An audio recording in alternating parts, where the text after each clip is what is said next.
एक नई वीडियो के साथ आपका स्वागत है डिफेंस टुडे में। पहले इसका नाम रिव्यू मास्टर विक्रांत था, अब इस चैनल का नाम डिफेंस टुडे हो चुका है। अपनी सबसे पहली खबर की बात करेंगे। इंडियन एयरफोर्स एक ऐसा कदम लेने जा रही है जिससे कि हमारे एयरक्राफ्ट जैसे कि राफेल, SU-30 और तेजस, उनकी सुरक्षा को और ज़्यादा बूस्ट मिलेगा। हम जानते हैं कि हमारे जो एयरक्राफ्ट हैं वो कई बार हैंगर और हैंगर के बाहर खड़े रहते हैं। इसके अलावा वो एयरबॉर्न भी रहते हैं और उनको दुश्मन के जो एयरक्राफ्ट हैं उनसे तो थ्रेट रहता ही है, साथ ही साथ एयर डिफेंस सिस्टम से भी थ्रेट रहता है। अब फर्ज करिए कि दुश्मन का कोई एयरक्राफ्ट या एयरक्राफ्ट का समूह हम पर अटैक करने आया है और वो हमारे एयरक्राफ्ट में मिसाइल दागे और ये मिसाइल हमारे एयरक्राफ्ट को जाकर लगे, पर ये मिसाइल हमारे एक्चुअल एयरक्राफ्ट के बजाय किसी डमी एयरक्राफ्ट को जाकर लगे तो दुश्मन को कितना बड़ा धक्का लगेगा, उसको कितना नुकसान होगा, ये आप समझ सकते हैं। तो कुछ इसी प्रकार की चीज़ यूएस की तरफ से इस्तेमाल भी की जाती है। गल्फ वॉर में इस्तेमाल किया गया था, इराक के अंदर भी इस्तेमाल किया गया था। अब इंडियन एयरफोर्स इस प्रकार की डिकॉय एयरक्राफ्टों को खरीदने का मन बना रही है जो कि रिजेंबल करेंगे दुश्मन के रडार में कि हमारा कोई राफेल आ रहा है, हमारा कोई SU-30 MKI आ रहा है, हमारा कोई तेजस आ रहा है। अब मान लीजिए किसी सैटेलाइट के द्वारा हमारे एयरबेस की फोटो ली गई और उसमें कुछ 5 तेजस की जगह 10 तेजस उनको दिखाई दिए। उनकी इंटेलिजेंस ये थी कि भाई हमारे यहाँ 5 तेजस डिप्लॉय हैं हमारे एयरफोर्स बेस में और वहाँ पर उनको 10 तेजस दिखाई देंगे, तो उनको अचानक से एक शॉक लगेगा। ये जो 5 तेजस होंगे ये डमी एयरक्राफ्ट होंगे, हो सकता है ये हवा भरे हुए गुब्बारे हों जैसा कि चीन के द्वारा भी इस्तेमाल किया जाता है। इस प्रकार से दुश्मन के इंटेलिजेंस का जो असेसमेंट रहता है वो एक्चुअल असेसमेंट से बिगड़ जाता है। अब फर्ज करिए कि उनके कुछ एयरक्राफ्ट हमारे वहाँ उड़ते हुए चले आए और उनको ये पता है कि हमारे मैक्सिमम 5 एयरक्राफ्ट ही एयरबॉर्न हो पाएंगे अगर उनके 50 एयरक्राफ्ट आ रहे हैं किसी दिए हुए समय में। पर जब वो हमारे वहाँ पहुँचे तो उनको 15 एयरक्राफ्टों का सामना करना पड़े, तब वो हतोत्साहित हो जाएंगे और उनको लगेगा कि भाई ये कैसे हो गया, इतने ढेर सारे एयरक्राफ्ट कैसे सामने आ गए। एक्चुअल में ये कुछ ऐसे डिकॉय एयरक्राफ्ट होते हैं जो कि आसमान में तुरंत डिप्लॉय हो जाते हैं। ये छोटे ड्रोन्स की तरह से होते हैं। ये हो सकता है कुछ मेटल के बने हुए हल्के विमान हो जिसमें कि एक्चुअल जेट इंजन नहीं लगा रहता है, छोटी मोटर से ही इनको एयरबॉर्न किया जा सकता है। इनका रडार सिग्नेचर तो एक बड़े एयरक्राफ्ट की तरह डिनोट करेगा, पर ये एक्चुअल में होंगे 4 मीटर 5 मीटर के एयरक्राफ्ट या उससे कुछ छोटे एयरक्राफ्ट भी हो सकते हैं जिनको कि एक तरह से रिमोट से कंट्रोल किया जा सके, एक टॉय एयरक्राफ्ट होंगे। अब इस तरह की चीज़ें अगर दुश्मन के सामने आती हैं तो वो अपनी मिसाइलें इन एयरक्राफ्टों में खर्च कर देता है और जब एक्चुअल युद्ध का सिनारियो आता है तब उनके पास मिसाइलें बचती ही नहीं है। या अगर हमारा कोई ये 3-4 लाख रुपए का जो हमारा टॉय है वो किसी दुश्मन के 1 करोड़ की मिसाइल को अपने अंदर इंगेज कर लेता है, उसको अपने ऊपर दगवा के खत्म कर देता है, तो ये दुश्मन पर काफी भारी असर डालता है। तो इस तरह के जो डिकॉय एयरक्राफ्ट हैं वो लगभग 4 से 5 लाख में आ जाएंगे। इंडियन एयरफोर्स का ये असेसमेंट है और कई इस प्रकार के डिकॉय एयरक्राफ्टों को डिप्लॉय करने की बात चल रही है।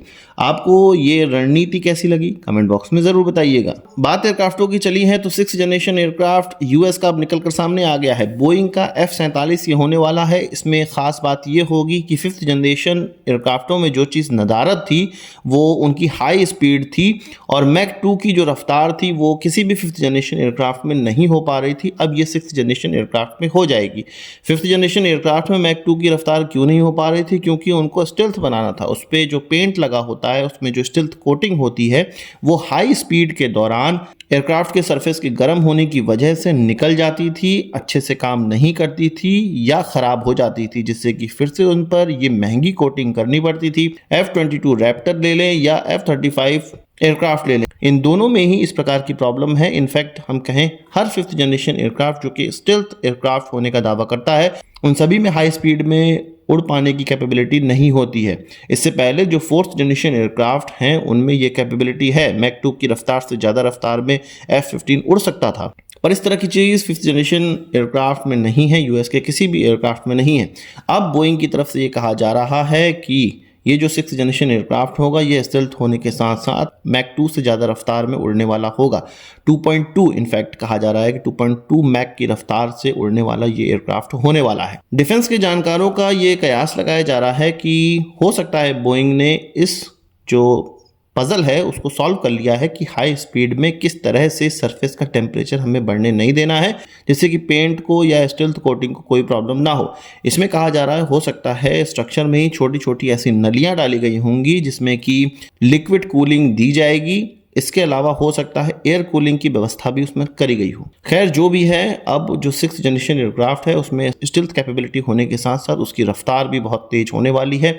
इससे जो हाइपरसोनिक स्पीड या सुपरसोनिक स्पीड में एयर टू एयर मार करने वाली मिसाइलें जब दागी जाती हैं तो 5th जनरेशन एयरक्राफ्ट का उससे बचना थोड़ा मुश्किल हो जाता था। हाँ, वो स्टील्थ थे पर फिर भी वो स्टील्थ होने की वजह से ही केवल उसको मात दे सकते थे।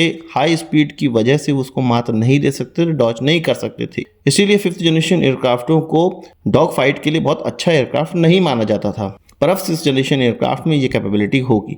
आपका इस पर क्या कहना है कमेंट बॉक्स में ज़रूर बताइएगा।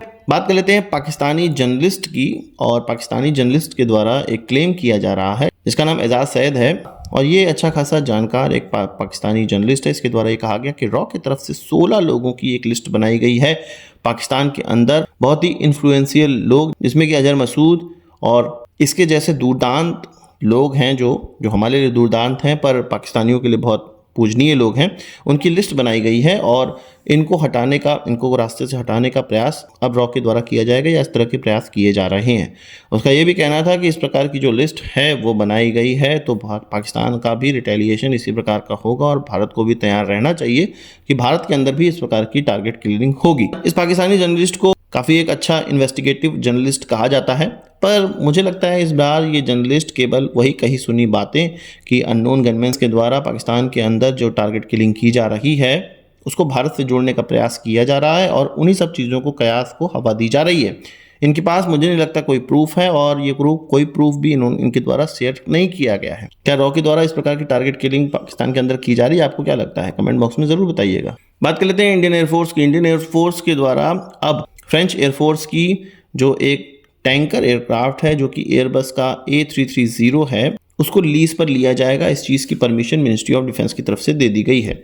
इससे पहले हम लोगों ने इस प्रकार के 6 एयरक्राफ्ट खरीदने का प्रयास किया, पर मिनिस्ट्री ऑफ डिफेंस की तरफ से जब आगे मिनिस्ट्री ऑफ फाइनेंस में ये चीज़ें डाली गई तो मिनिस्ट्री ऑफ फाइनेंस का कहना था कि ये बहुत महंगे एयरक्राफ्ट पड़ रहे हैं।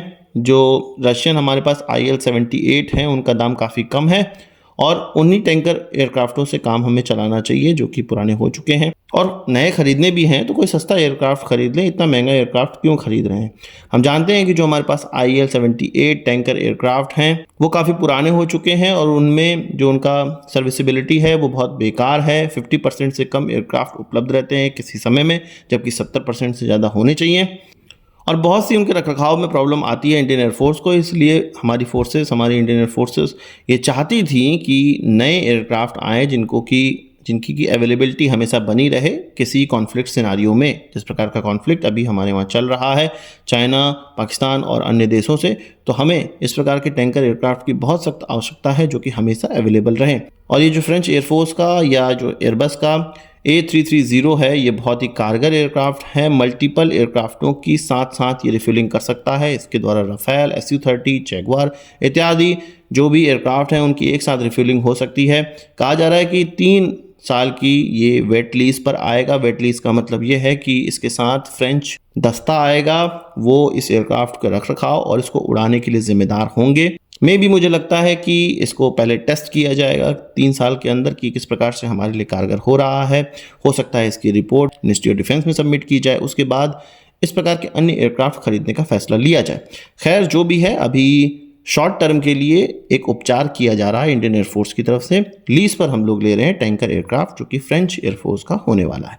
आपको इस पर क्या कहना है कमेंट बॉक्स में जरूर बताइएगा। आज की इस वीडियो के लिए बस इतना ही। आशा करता हूँ कि वीडियो पसंद आया होगा। आपको एक बड़ा खासा जरूर देंगे। इस वीडियो संबंधित सवाल सुझाव हो कमेंट बॉक्स में जरूर लाइएगा और यदि आपने हमारा चैनल सब्सक्राइब नहीं किया तो भी कर लीजिए, क्योंकि हम इस प्रकार की वीडियो लाते रहते हैं। नमस्कार, थैंक यू, जय हिंद।